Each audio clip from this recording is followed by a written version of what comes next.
Maging mahabagin tulad ng Amang mahabagin sa atin.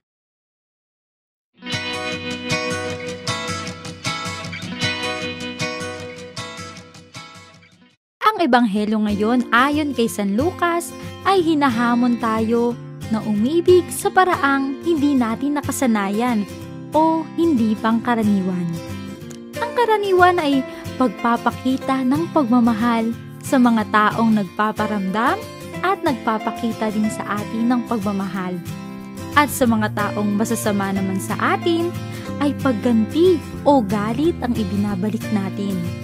Subalit kakaiba ang itinuturo ni Jesus.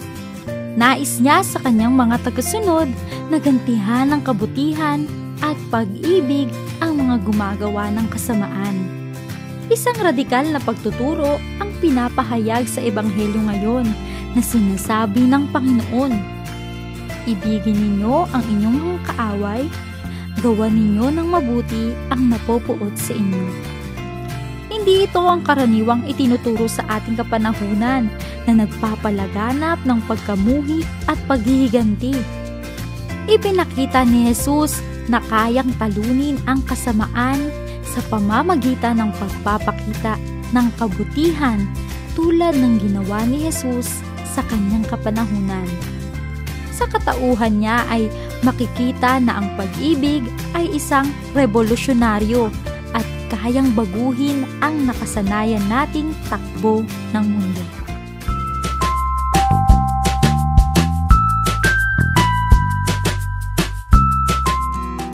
Ayon sa katisismo ng Iglesia Katolika, ang tao ay dapat sumunod sa batas moral na nagbubunsod sa kanya na gumawa ng mabuti at iwasan ang masama. Ang ganitong kautusan ay nagsasalita sa kanyang budhi. Ang ating budhi o konsensya ay ang munting tinig sa ating mga puso na nagtuturo sa ating piliin ang mabuti at iwasan ang masama. Sa mga pagkakataong nahahamon tayo, sa mga pagpili ng tugon na gagawin natin, sa mga sitwasyon na kinalalagyan natin, gawin nating gabay kung paanong naging mabuti din sa atin ang Diyos. Sa kabila ng ating kahinaan at kasamaan, hindi naman tayo sinukuan ng Diyos. Punong-puno siya ng pangunawa at kagandahang loob. Kung atin lamang pagtutuunan ng pansin kung paanong hindi tayo pinabayaan ng Diyos kahit hindi natin siya pinahahalagahan. Sagana sa habag ang Diyos sa atin at nais niya na tayo ay yayain sa ganitong pamantayan. Bakit kailangan natin ang habag ng Diyos? Dahil tayo'y nagkasala. Naranasan ng mga Israelita ang labis na kahirapan mula nang inalis sila ng Diyos sa Ehipto dahil na rin sa kanilang pagsamba sa gintong guya. Subalit, sa kabila nito, ipinahayag pa rin ng Diyos kay Moises, "Akong Panginoon ay mapagmahal at maawain. Hindi ako madaling magalit. Patuloy kong ipinadarama ang aking pag-ibig at ako'y nananatiling tapat." Ito ang pinatunayan sa atin ng kasaysayan sa Lumang Tipan sa Biblia. Ang mga Israelita na paulit-ulit ang pagkakasala at pagsuway sa Diyos ay patuloy pa rin kinahahabagan ng Diyos. Ayon pa sa Dives in Misericordia ni Papa San Pablo Ikalawa, sapagkat ang habag ay isang natatanging uri ng pag-ibig na maaari din nating tawaging ikalawang pangalan ng pag-ibig.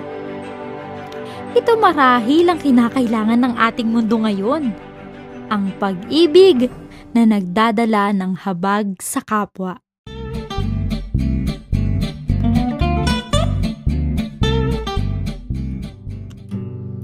maaari nating pag-isipan ang mga hamon na ito sa pagiging mahabagin tulad ng Diyos. Una, alalahanin natin na walang perpektong tao. Lahat tayo'y may kahinaan at nagkakamali, ngunit hindi tayo sinukuan ng Diyos. Binibigyan niya tayo lagi ng pagkakataon na magbago at bumawi sa ating mga pagkakamali. Ikalawa, bawat tao ay may mga pinagdaraanan sa buhay. May kwento ang bawat isa sa atin, kaya hindi natin pwedeng gawing pamantayan ang ating sariling karanasan at kakayahan. Ang Diyos lamang ang higit na nakakakilala sa bawat isa sa atin. Kaya nga, tularan natin ang pangunawang binibigay ng Diyos sa atin. At ikatlo, ibinigay ng Diyos sa atin ang sakramento ng pangungumpisal o pakikipagkasundo. Kaya't matuto tayong umamin at magsisi sa mga kasalanan at ipadama din natin sa ating kapwa ang pagpapatawad at awang ibinigay ng Diyos sa atin.